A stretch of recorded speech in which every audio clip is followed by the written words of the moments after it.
नमस्कार साथियों, मैं डॉक्टर MP सिंह आप सभी का स्वागत करता हूं।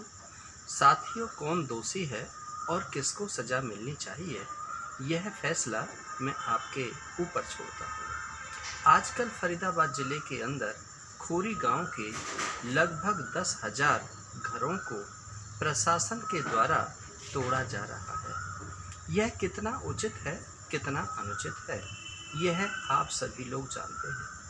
साथियों, ये वो लोग हैं जो अपना एक एक पैसा इकट्ठा करके और जिन्होंने अपने मकान अनेकों वर्षों पहले यहाँ पहाड़ पर बनाए थे।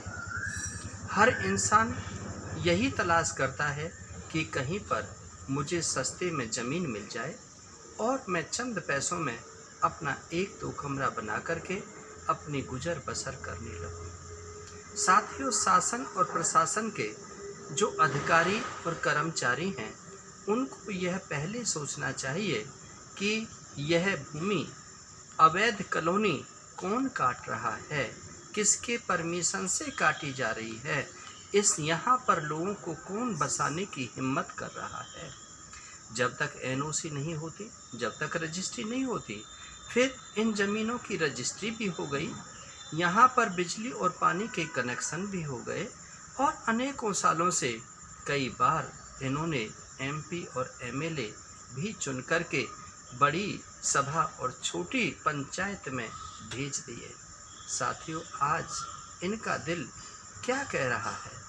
मैं मानता हूँ कि बराबर के दोषी हैं, क्योंकि पहाड़ पर लेना इनकी बुद्धिमानी नहीं थी। इन्हें पहले ही इसका बारे में जांच पड़ताल करनी चाहिए थी, सोचना चाहिए था।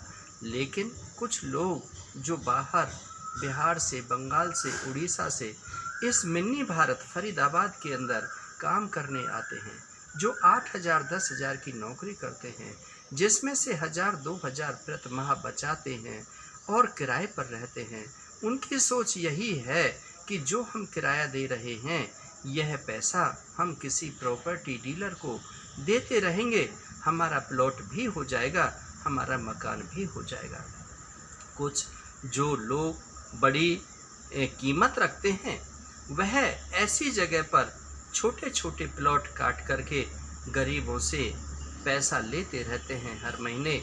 जब 2 साल, 4 साल, 6 साल के अंदर वह पैसा चुकता हो जाता है, फिर वो उनकी रजिस्ट्री कर देते हैं।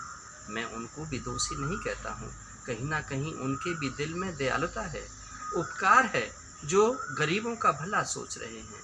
लेकिन साथियों, जब घर मकान दुकान बना लेते हैं, जब उसमें बच्चे बड़े हो जाते हैं, उनकी विवाह शादी के काबिल होते हैं, पढ़ाई लिखने के काबिल होते हैं, जब वो घर टूटता है तो उनकी कोई विवाह शादी भी नहीं करता है।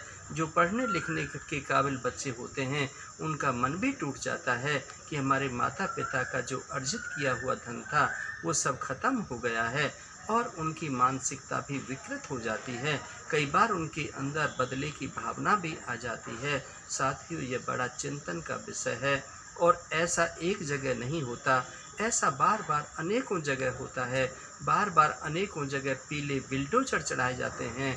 पहले वो कृषि योग्य भूमि होती है, फिर उस पर अवैध कॉलोनियाँ बसा दी जाती हैं।